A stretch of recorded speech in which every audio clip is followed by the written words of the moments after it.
Hey everyone, geophysicist Stefan Burns here with a quick space weather update for you because this sunspot cluster here has just become a real monster. It is now entering into the Earth direct strike zone today, February 1st, and will continue to transit through that zone till February 5th.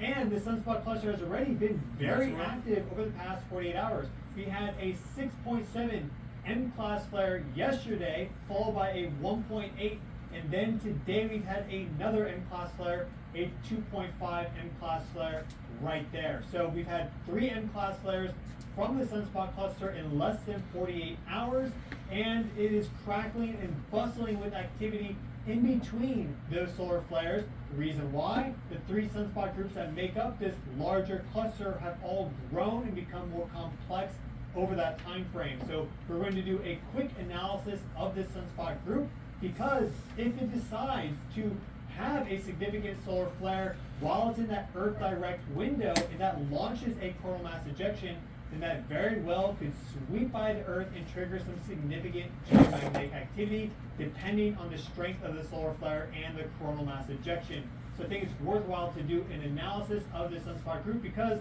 I think that's quite likely.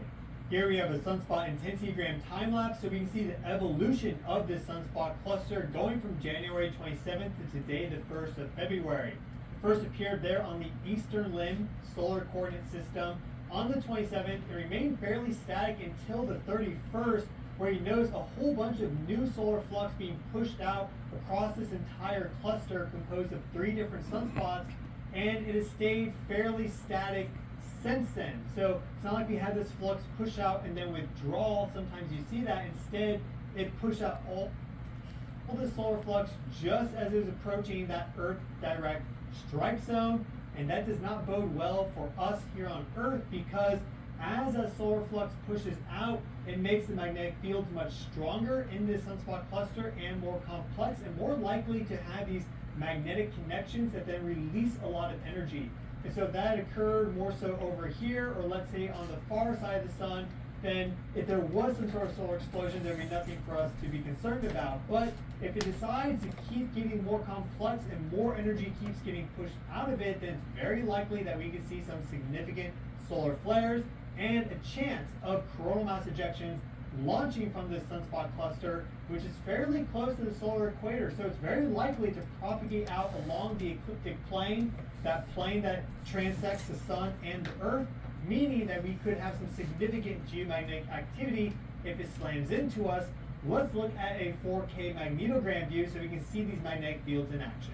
Here we have our latest 4K magnetogram of the Earth-facing side of the sun for today, the 1st of February, and what we see is that in general, the sun has a quiet magnetic field, but it's highly condensed and much stronger with sunspots. The magnetic field strength at a sunspot can go up to 1,000, 2,000, even 3,000 Gauss. Earth's magnetic field strength, for reference, is on average 0.45 Gauss. So very powerful magnetic fields. And once we look at the magnetogram, we can see just the extent of this sunspot cluster. It is huge. So these magnetic fields are much stronger over a wider region than just the sunspot intensitygrams would lead you to believe, which show really just those dark cores. Let's punch in on this. We can see the different polarities of these sunspots. There are 3 different sunspots that make up this cluster. We have 3977 right there, 3976, and then 3978. And so they're all working together, though there is some distance in between them. And what's kind of concerning about this one is the fact that 3978 there is bringing up the rear, because it has this leading front of positive polarity, just like these 2 sunspot groups. But because it's wedged up against this negative polarity there, we're creating this polarity sandwich. And when you get strong positive and negative polarities together, that's when you get those magnetic connections that snap together and release all the energy stored within that magnetic field. That will create that solar flare, that explosion, that burst of light energy across the light spectrum. And that has the potential of destabilizing globs and blobs of plasma in the corona, which then launch out towards us. Because the sun is one big ball of plasma. And sometimes it launches out into space, and if it hits us, it triggers geomagnetic activity.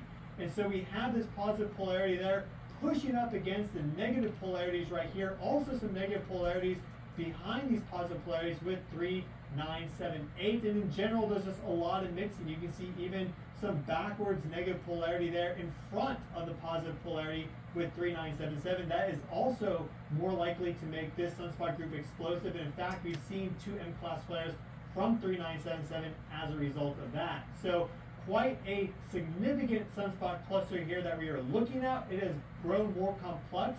This section right there specifically was not there just a few days ago. That is part of that recent flux that's pushed out, as well as kind of this section right there. So the entire sunspot cluster is getting larger and larger, and the magnetic field strengths have grown more complex over the past few days.